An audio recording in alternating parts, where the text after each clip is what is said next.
Dear students, welcome to SEM Surgery Masterclass. This is module 26 and I bring greetings to all of you. Happy Diwali with the brightness of all this light of this festival lights will give you a good, bright future and you all pass the examination with the flying colors in the very soon. So as I said earlier, in the beginning of our journey towards this 30 module, we are nearly there with another 4 modules which are quite important for your Viva and clinical examination. Here today, being a festive weekend, I'm just going to give you a little shorter version of our master class around 45 minutes, mainly to show you and also describe few common instruments what the surgeons day in and day out they use. So those things can be either shown to you during the Viva or they might ask you to describe. So those things, let us see one by one. So when you are given an instrument in your hand or if you are asked to see what is this instrument for, try to identify and name an instrument because most of the surgical instruments are a particular person's name, like a Legis forceps, or it could be a Joel's thyroid retractor. If you know the name, at least you try to tell the name, that will fetch you a very good mark. Or otherwise, at least you tell what is that use of this particular instrument or try to describe various parts of the equipment. So that way, by describing the name and also its use and its parts, that gives the examiner, you know, something about the surgical equipments. Because we use in open surgery in particular, lot different. But for example, if you go and see a patient undergoing a laparotomy, then you can see what are the things on the table the nurse is having. All different equipments have, each one has their own purpose. But one of the common question asked for all of you is, of course, how once the surgery is done, the instruments are getting cleaned and sterilized. Sterilization is a very, very important part because sterilization, disinfection, these are the two things which ensures that we have a sterile atmosphere in the theater and we have zero tolerance to infection as the surgeons are concerned. So wound infection is not a problem anymore thanks to this rigid protocol of adhering to various sterilization, disinfection protocol. To say simply, sterilization is what? Elimination of all the living organisms, including spores. That is what important. So, not even spores are spared. Everything is destroyed in sterilization. Whereas a disinfection, all the living organisms, excluding some spores, they are all eliminated. How we do sterilization, there are various modes. How we do disinfection, there are various methodology that we will discuss at a later time if time permits. Let's go on with the equipments. Here are the list of the equipments I am just going to show you today. Of course, if they ask you any instrument, for example, if I am having an instrument in my hand like this, they'll ask you, what is this instrument? Then you can tell this is basically all the equipments are either reusable, most of them are, or disposable. First of all, you should know. And if they are reusable, they could be either metal instruments like all these instruments like stainless steel, or they could be reusable but non-metal. See, for example, an upper GI endoscopy or a camera in a laparoscopy or various wires and tubes in laparoscopic procedures, they are reusable, but they are not metal. What is the importance of classifying them into metal, non-metal is simply because metal, it can withstand temperature. So all these metal equipments, you can very easily say 90% of the operating instruments are stainless steel or metal instruments. They can be easily autoclaved. Autoclaving is nothing but steam under pressure. It is like putting them in a pressure cooker and getting them cleaned. So steam under pressure, if you do, they are all sterilized. So sterilization by autoclave is the commonest, cheap and effective way of sterilizing all this equipment. That's why it is important. Is there any other way you can sterilize if they ask you? There are other ways apart from the steam under pressure. That is ethylene oxide sterilization, otherwise called cold sterilization, or otherwise called ETO sterilization. So ethylene oxide is used where the temperature is not below 100 degrees centigrade. Is there any other cold sterilization? We have gamma ray sterilization. What is the gamma ray sterilization used for? Like disposable syringes and needles, or things like suture materials. You know, suture materials coming in a packs like this, they are all sterilized by gamma rays. They are not in the autoclave. So these are all the three broad categories of sterilization as far as you are concerned. Nowadays, there is another sterilization is also coming. There is a plasma sterilization that for you it is not important. So you should know various types of sterilization. Disinfection is nothing but chemical disinfection is very often used. We clean the theater by using a disinfectant that is formaldehyde. And we clean the equipments by a disinfection that is called glutaraldehyde.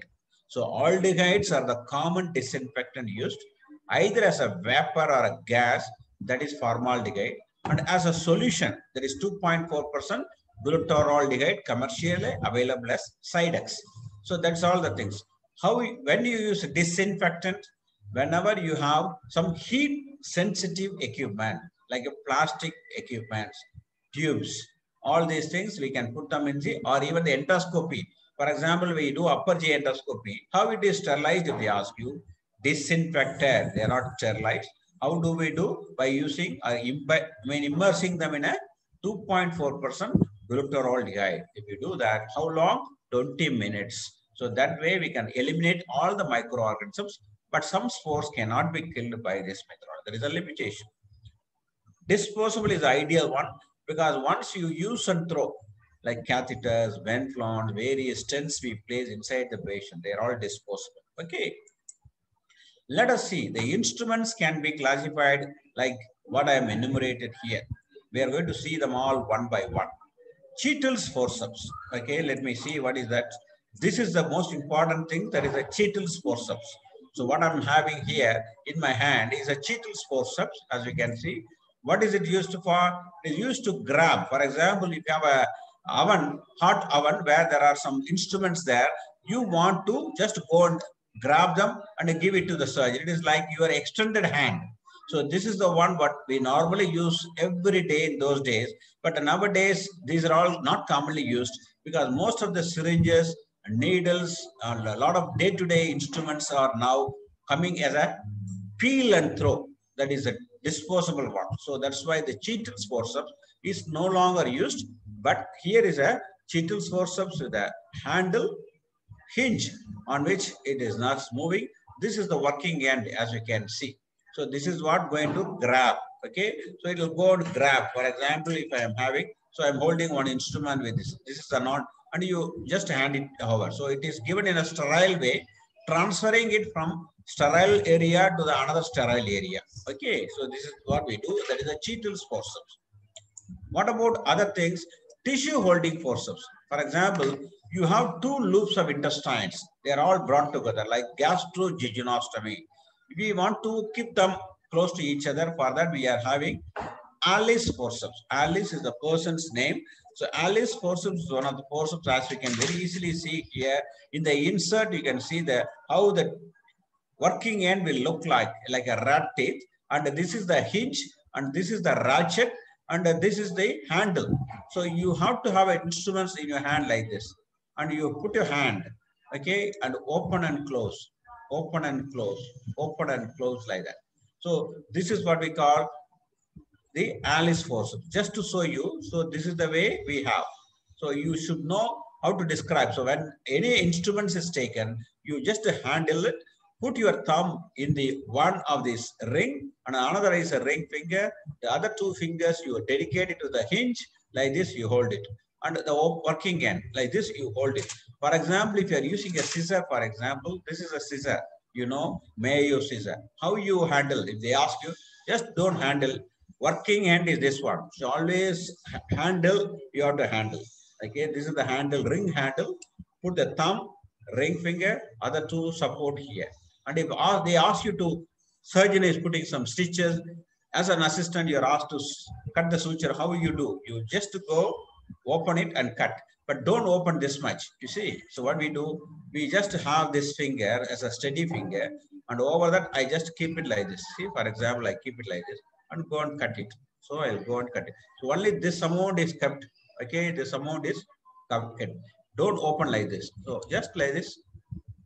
go and cut it. So that it avoids tremor. If I just go and cut it, I'll have a tremor in my hand. If I do it this way, there is no tremor. So these are all the various ways how to handle instruments. So that also at the same time, if you show to the examiner or the surgeon, he'll be very, very happy with you. Okay. Coming back to the our Alice forceps here. So Alice forceps is the commonest tissue holding forceps to hold tissue. It is a, even though it has a teeth, it can hold secure. So it's why it's called atraumatic forceps. And what is the next one is a Babcock forceps. What is the difference between the Alice and Babcock? So be careful, you see. The Alice forceps, you see the teeth are there, whereas Babcock is a smooth one. So this is a Babcock one. See, for example, here I'm holding a Babcock. Even I can hold the little finger like this I can hold it. It will not hurt me. I mean, it is hurting to some extent, but any tubular organs, if you want to hold, then you just use this Alice, I mean, the Babcock forceps, like appendix. So how you catch the appendix? Then if you tell, I'll take a Babcock forceps, go and grab an appendix, then you divide the mesoappendix and remove the appendix. That's what we do. So each equipment used to one unique operation. So Alice forceps, we want to say GJ, where we want to bring the small bowel and stomach together. Babcock for appendix. If you say that, and this is the handle, and this is the working end, this is the hinge, and they always have a ratchet. So tell me one non-ratchet one, because once you put a click like that, it will stay there. It is a, okay, it is a self-retainer, something like that. And various hemostatic forceps are useful. Because one of the problems you all know in the surgery, when we incise the skin, layer by layer muscle thing, it tends to bleed from the named, unnamed vessels. All the small unnamed vessels that they bleed, sometimes with the pressure with a Gamgee or a gauze piece, it usually stops. But if the bleeding is quite much, you want to secure hemostasis, then you apply small forceps, which are having a fine tip, like a mosquito artery forceps or a standard artery forceps, or a large artery forceps. So all these things are used essentially go and catch the bleeder, either venous or arterial, and hold it there and apply some energy sources on this so that the bleeding will stop, or you put a ligature. So this is what we normally do. So for example, what I'm holding it here, for example, you see, this is an artery forceps, very typical artery forceps. You see, it has a nose. So you have to go and catch it. So then if the surgeon asks you to tie, you just to hold it like this, okay, hold it like this, and then he'll go and tie around it. Then you can just release with the hand like that, open it like that, then you take it out. So when you release and take, there should not be any injury to the vessel where it is holding. So these are the techniques you will learn as a postgraduate at a later date. But as such, as an undergraduate, you should at least know that you have seen all these equipments in your experience. So these are all the, according to the size, it is small like a mosquito, so mosquito artery forceps, or a thyroid surgery, or a pediatric patient with a bleeding. Standard forceps, all these are the hemostatic forceps are used in some other conditions where, like Halsted, this is called Halsted's forceps. What is Halsted did? Because Halsted, you know, is very, very great surgeon associated with radical mastectomy. So he also is known for his meticulous hemostasis. So Halsted forceps is what this is called. Okay. What about any other? For example, if you have a named blood vessels like a radial artery, brachial artery, even aorta for that matter, there you need to use a forceps which are atraumatic, because those vessels you are not going to ligate. You are just going to catch them temporarily. So you can see here a special instrument is there. This is what we call a vascular clamp. They are atraumatic. At the same time, they control the bleeding, like a nephrectomy. I'll give you a classical example. If you are going to do a nephrectomy, you have to clamp the renal vein.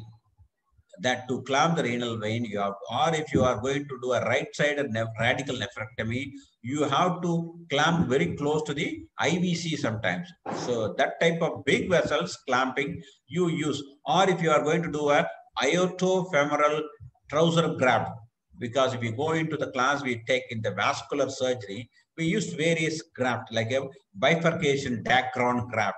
Those graft, when they are going to be done operation, you need to clamp the great vessels like aorta, everything.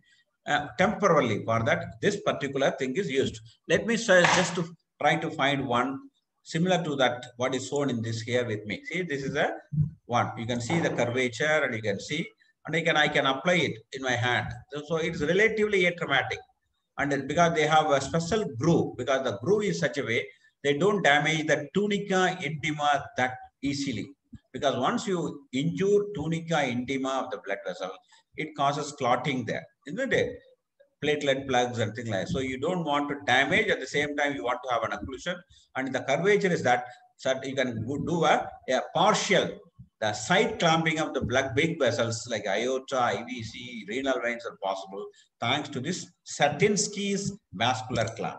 What about the smaller arteries? If you ask me, there is another clamp we have here. Okay, anybody has seen this clamp? If you know that, well and good. By the time a slide start, you try to tell me what could be the name of this particular thing I'm holding. If you know, well and good. That is called a Bulldog's clamp. See what I'm holding here, the version. You can see the mouth. This is the mouth of a bulldog, because this is that interesting instrument, because when you press, it opens. Okay, when I release, it closes. So it is always, its mouth is in a closed position like the bulldog. So, but when you press it here, it will open. So you go press it and go on to catch a blood vessel, like a small blood vessel, and leave it. It will just keep that artery occluded until you go and release it. So this is a very, very important instrument when we do the radial artery cephalic vein, for example, anastomosis, when we are using for a patient with a dialysis, we have to do a bypass, isn't it, for dialysis, the radial artery to the cephalic vein. That type of the AB fistula formation, there the bulldog clamp will come for a great help. So these are all the two classical things I would say you need to know. And there are some other instruments which try to help you for doing suturing. I'm sure as a resident in CRRI, the least you should be doing some amount of suturing, patient coming after trauma, a cut in the scalp or facial laceration or hand laceration like that. When they come, what you have to do after giving a local infiltration, debriding or cleaning the wound, we need to take a suture material and a needle holder in your right hand and a tissue holding forceps in the left hand, dominant hand, non-dominant hand. Then you catch the tissue and you drive the needle holder. This is what you need to do. So let me just take you through. So this is the needle holder that will handle in my right hand, whereas what I hold in this left hand is the tissue holding forceps. Let me just show you a bit more in closely. So this is the, as you can see, this has a small teeth, whereas here I have another one without teeth. So if I'm going to hold a tissue with a fibrous tissue like a skin, rectus teeth, you need something with a teeth. But when you're going to handle something like a bowel for bowel anastomosis or a muscle for a soft tissue or anything, then you have to hold atraumatic. So this is a toothed forceps, non-toothed forceps. This is the way. It is like a chopstick. See, how you use chopsticks when you go to the Chinese restaurant and eat. Same principle, you have to pressing and holding. And once you take off your hand, they're released. So this is the way it is there. So both the instruments are available. Then use this instrument with the teeth, for example, for a skin, for example, whenever you use, because that's what you normally use. One with a toothed forceps. I told you again the needle holder also. So let me just show the needle holder one more time. Okay. This is the needle holder. Okay, same way you hold it, put your thumb, ring finger, other two, then you have to drive the needle. So you have to catch the needle, whichever needle is given, then you just take a suture. These things you learn, of course. It is a fun to be a surgeon. I am sure you will be all, some of you at least will be a great surgeon in near future. Let us go back to our equipments one more time. So these are all the things like various needle holders. These are all the conventional tungsten handle. They are all like a gold. So they are all high quality needle holder, atraumatic needle holders. For a microsurgery like ophthalmic surgery or a plastic surgery, you have a fine needle holders like this. Okay, microsurgery. And once you have done suturing, you need to cut this thing with the scissors, like a Mayo scissor for cutting the suture material. Metzenbaum scissor is for dissecting the tissue plane if you want to divide muscles or divide the adhesions when we do a laparotomy. Adhesiolysis is done by what? Metzenbaum scissor. If you know the name, or you just say curved scissor. So curved scissors are commonly used. For example, I'll show you one Metzenbaum scissor. This is a Metzenbaum scissor, as you can see. You can see it is nearly about 10 centimeter long. There are various lengths available, short, long, very long. For example, if you are going to cut something in the pelvic cavity like a rectum, then you need a fairly long handle. So accordingly, the size differs. So various instruments available. Basic design is they're curved. So the curvature is pointing down. You go and do all the dissection. Okay. So Metzenbaum scissor is the one commonest dissecting forceps. So let's move on to the next instruments. They are used mainly for a laparotomy. Imagine I am about to do a gastrojejunostomy and vagotomy. So I have to open the abdomen and keep it open, retracted. Okay. So for that, we have to use various retractors are available. See, for example, I'll show you here as well. Here is a one retractor. So that will help me. Finashito's retractor. And because of the handle, you can see this handle. So it will retain. For example, if it is, I can just open it like this. It will keep, as I handle this thing, the abdomen is open. So even for a thoracotomy or laparotomy, and it will remain open. So this is a self-retaining retractor. So you know the importance of the retractors now. Okay. So once you just open laparotomy, thoracotomy with this one, then you can put your hand inside, do all sorts of surgery, whatever you want to do. Then what you do? Then you do the bowel anastomosis, for example. So for that, you need to have various equipments. Then for anastomosis and for local retraction, you need various retractors. So that we'll just see as we go now. Here, for example, I'll show you some common instruments. So these are all the instruments you will see when we are about to do a bowel anastomosis. So these are all the various clamps. But basically for you, you should know there are clamps to be applied on either side of the bowel like this. Okay. Then this segment, imagine this is a gangrenous bowel. These are all the viable bowel. So you put one towards the gangrenous bowel. So this is a crushing clamp. So because that bowel content, gangrenous bowel content should not leak and cause spillage into the peritoneal cavity. So you put a crushing clamp. Whereas this side bowel, you put a clamp that is a non-crushing or occlusion clamp. It will just occlude the lumen, but it will not crush the tissue because this bowel end has to be viable. So this bowel end is going to be sutured with this bowel end. So you have to put a occlusion or otherwise called non-crushing clamp. So what is the difference between occlusion clamp and non-crushing? I'll just to show you. So here are the two clamps. You can see here. Let me just stop sharing and then you understand better. So this is the thing. You can see a gap here. This is the occlusion clamp because you can see a gap. So this is what we used for a viable bowel. Whereas here is a crushing clamp. Okay, this is what used for a gangrenous bowel. So you just put one this side, one that side, and you divide between. So this is the two instruments named, various people's names are there, but as long as you are known, they are all various configurations. They can be straight, gentle curve, or sometimes even right angle. But as long as you know, they are all called intestinal clamps meant for resection and anastomosis and used mainly for bowel gangrene or when you have a bowel tumors where you have to remove a portion of the bowel. That is well and good. Okay. And when we do these procedures, for example, if some organs or some parts of the bowel is coming in your view, you always want to retract. For example, when you do a thyroid surgery, something is coming in your way, you can retract. Small retractors you need. So for that, we have a retractor called Langenberg's retractor. That is a small retractor or a hernia surgery. These are the two common things, open inguinal hernia and also when you have a thyroid surgery, we use a retractor that is called a Langenberg retractor, small retractor as you can see. But when you do a laparotomy where you want to retract or when you are using mastectomy, where even the pectoralis major muscle has to be retracted to expose the axilla, you need a fairly bigger one, bigger than this. So we have various sizes of what we call a Morris retractor. Morris, M-O-R-R-I-S. See, here is a big Morris retractor for you. And in abdomen, if you want to retract liver, for example, away from vagotomy side, then you have a retractor that is called a Dever's retractor. The Dever's retractor is a little funny one in the sense you can retract liver, and when you are going to do closure of the laparotomy wound, you can even retract the rectus sheath with this one. So it is a double purpose. So this is the nice design with the metal. See how nicely they designed curvature. So it helps in both ways, but most of the time, this is the one used to retract the liver gently. You can put a pad and you can gently retract without causing any trauma.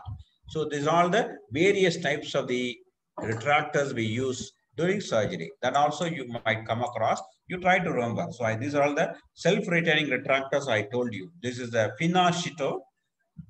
You can see it sounds Japanese. Another is a common thing in hernia surgery, like Lichtenstein's mesh repair, where if you don't have an assistant to just retract the tissues, keep the skin edges apart, you can put a retractor which will keep this. So with the one surgeon you can do. For example, I have here a traverse retractor. Like you can put it like that, it will retain. So I can take the hand out, so it will retain like that. Thyroid surgery, hernia surgery, all the neck surgeries, all these are, hernia surgery or even a groin like a Trendelenburg operation for varicose vein.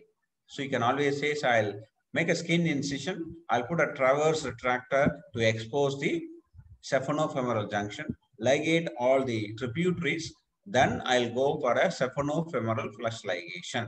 So these are all the steps. As I said, this is nowadays are considered little beyond the scope for undergraduates. That's why we are not, but still it is nice to know if you're a very good student or prize exam students, these are all the common equipments, common steps you are expected to know at least. And if you are able to tell, then definitely it will fetch you more mark.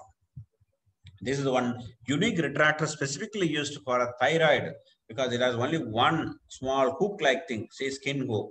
So it will apply to this upper skin flap, lower skin flap. Then you just, with this handle, you just go and open like this. It'll go for a making the wound nice open like this. See, then the whole thyroid nodule can be removed without much problem. So these are the various types of self-retaining retractors you have.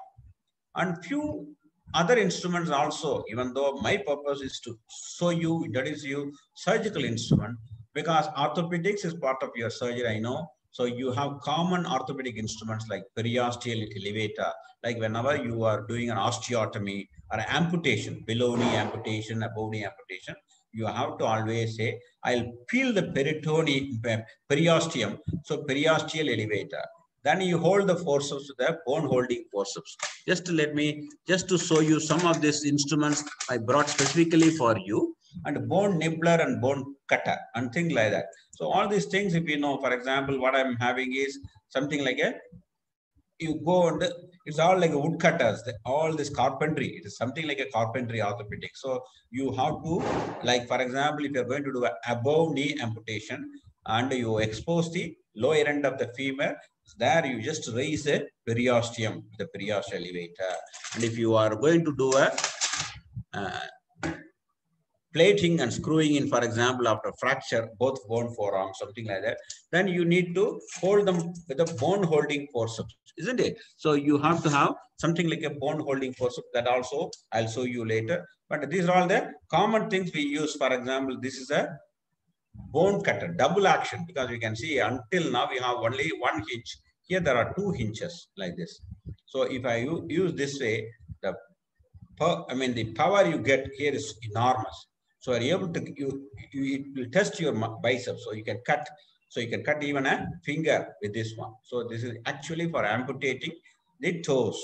So amputation of toes, fingers, gangrenous toes. For that you have a double action, the bone cutting forceps. This is a bone cutting forceps typically. But once you cut, the end of the cut bone is not smooth. It is very sharp. Then you need to make it smoothen.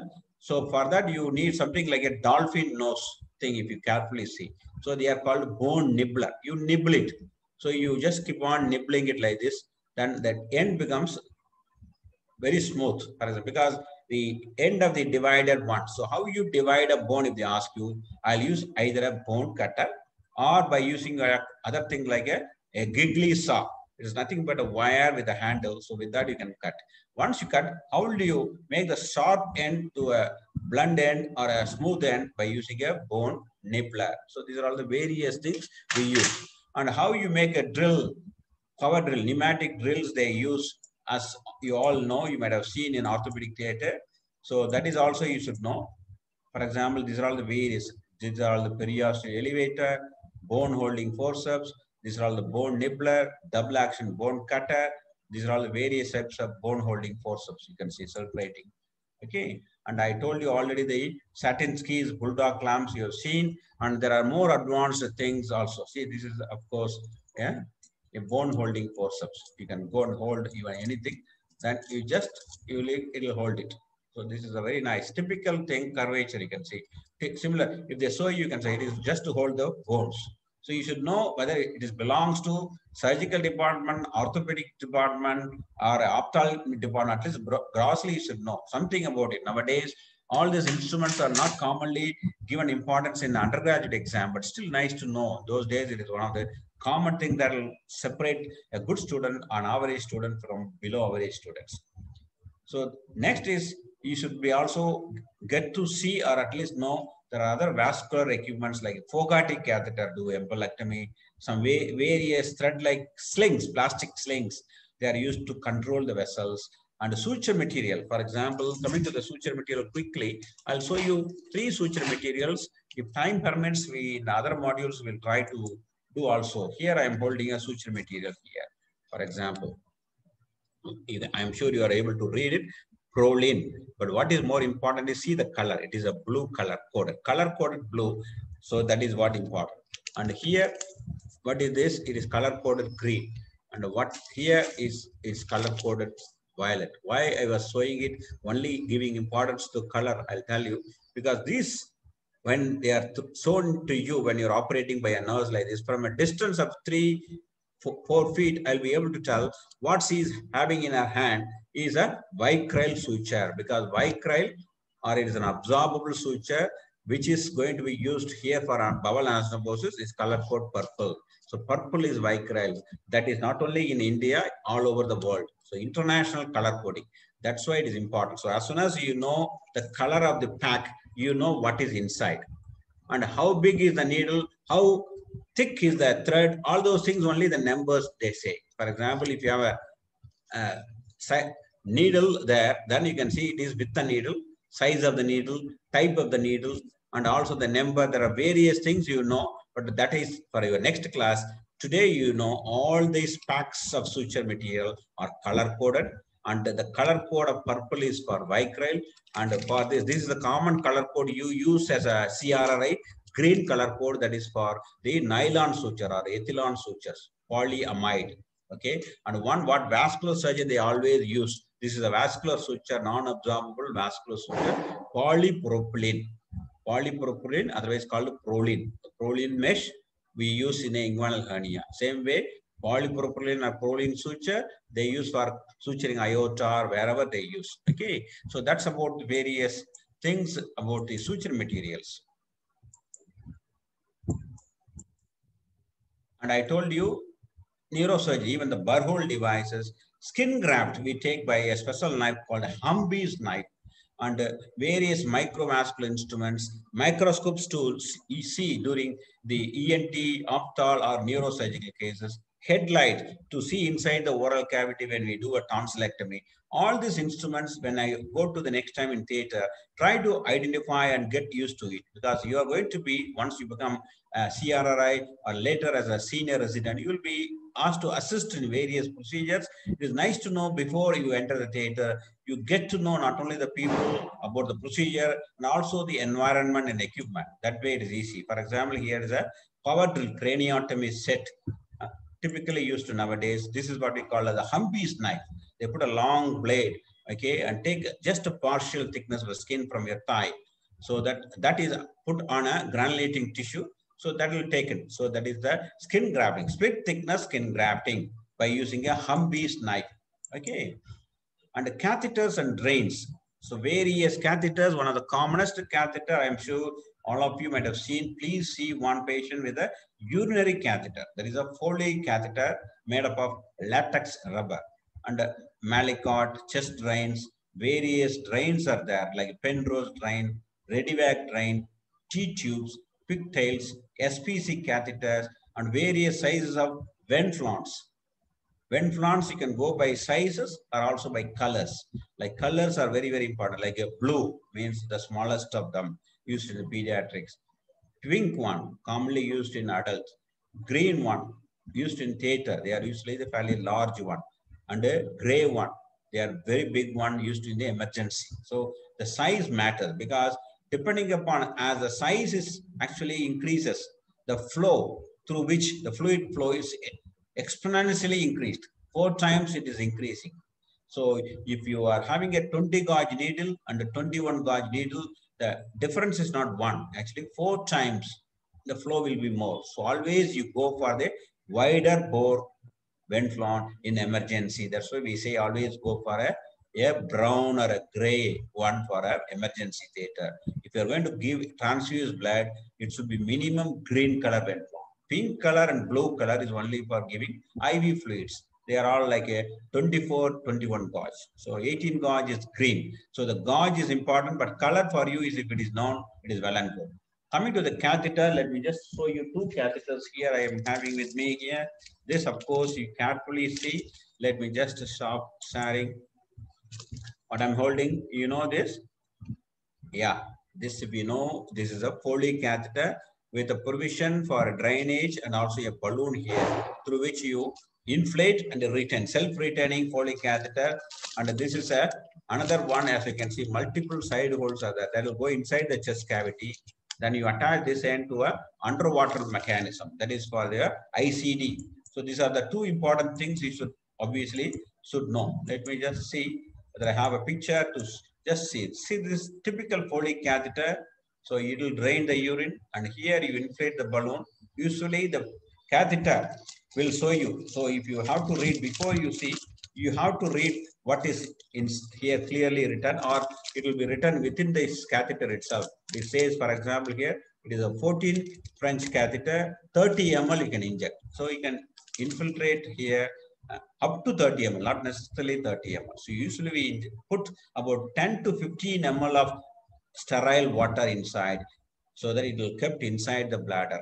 And these catheters can be retained for how long, people might ask.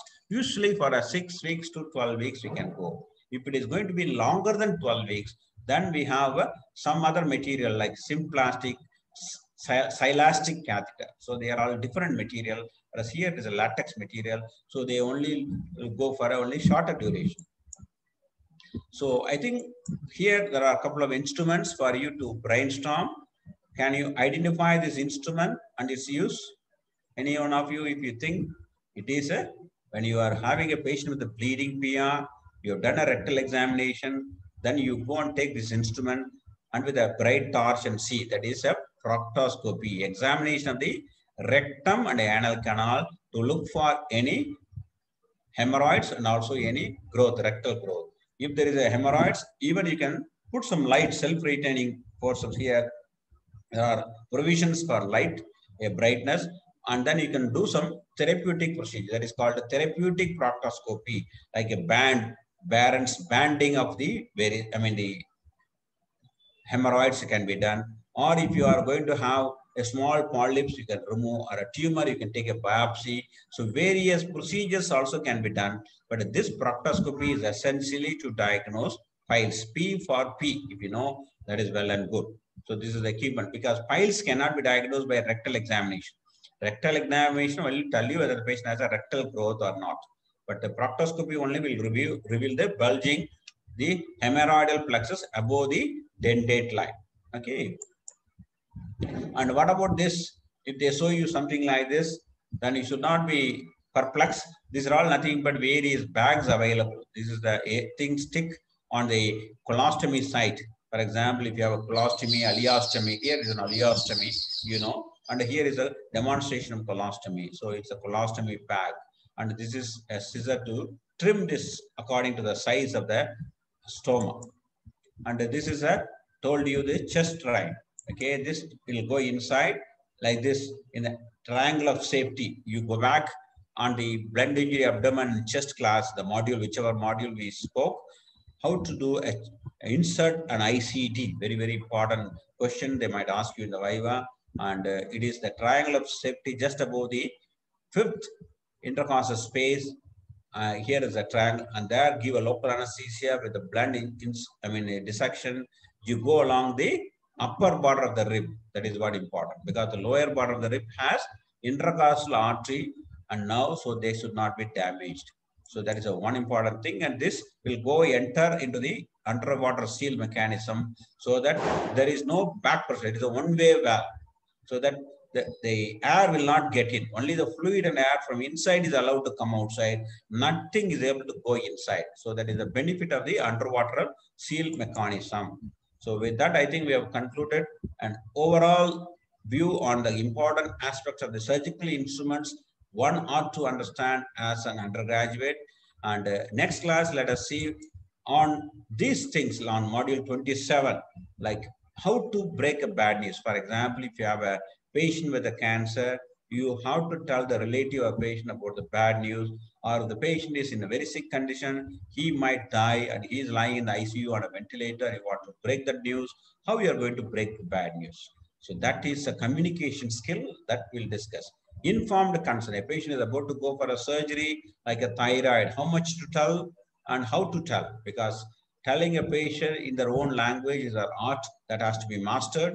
That we'll discuss. Then ethics in surgery. You have to take the patient's consent and the patient into the discussion. You can't force anything. Even by doing an examination, you have to have somebody with you, and the privacy of the patient, confidentiality of the patient, and the patient, the decision comes first before your decision. All those things come under the category of ethics in surgery. Okay, so all those things as a nutshell, because these are all the three components in undergraduate examination, at least in abroad.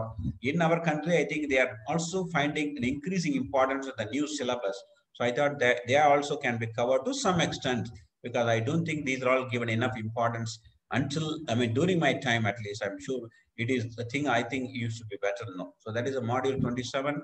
Until that time, say bye-bye to you and have a relaxing rest of the festive weekend. Bye for now. Thank you.